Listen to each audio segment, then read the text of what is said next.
Alhamdulillah wa rasulillah, insyaAllah 18 Ramadan, juzuk ke-18. A'udzubillahi minasyaitanir rajim.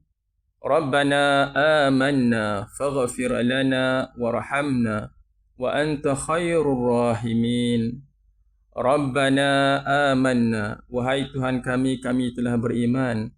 Faghfir lana, ampunilah kami. Warhamna, dan rahmatilah kami. Wa anta khairur rahimin, sesungguhnya engkau adalah pemberi rahmat yang terbaik. Wa qur rabbi ghafir warham wa anta khairur rahimin, dan katakanlah, ya Tuhanku, berikanlah keampunan dan berilah rahmat, engkau lah pemberi rahmat yang terbaik. Jadi tuan-tuan puan-puan, ayat yang kita bacakan tadi pada surah Al-Mu'minun, ayat yang ke-109 dan ayat yang terakhir itu 118. Yang mana kedua-dua maksud ayat ini hampir sama. Ayat 109 menyatakan kita telah beriman dan kita mohon Allah Ta'ala mengampun kita, memberi rahmat kepada kita, dan mengungkap satu kenyataan Allah lah pemberi rahmat yang terbaik.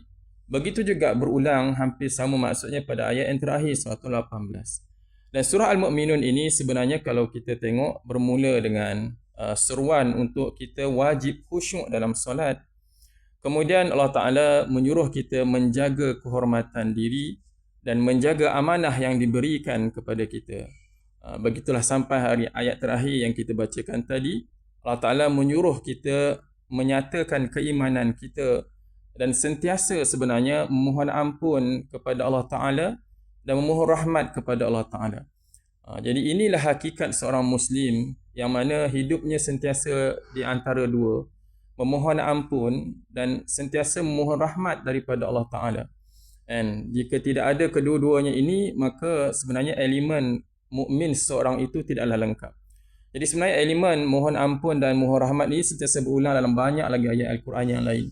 Dan Ramadan ini, dan pada Ramadan yang semakin menghujung ini, sangat cepat masa yang berlalu ini, dan alangkah ruginya jika kita tidak mengambil peluang untuk memperbanyakkan istighfar, perbanyakkan solat malam untuk mohon ampun, solat taubat dan sebagainya.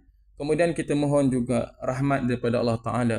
Mohonlah sebanyak-banyaknya rahmat, petunjuk dalam apa je urusan kehidupan kita. Semoga Allah Ta'ala tidak gelincirkan kita walaupun seketika atau sekelip mata dalam mencari apa saja dan pekerjaan, membuat apa saja urusan. Dan itulah kita mohon kebanyakan mohon rahmat dan ampunan Allah Ta'ala. Wallahu alam.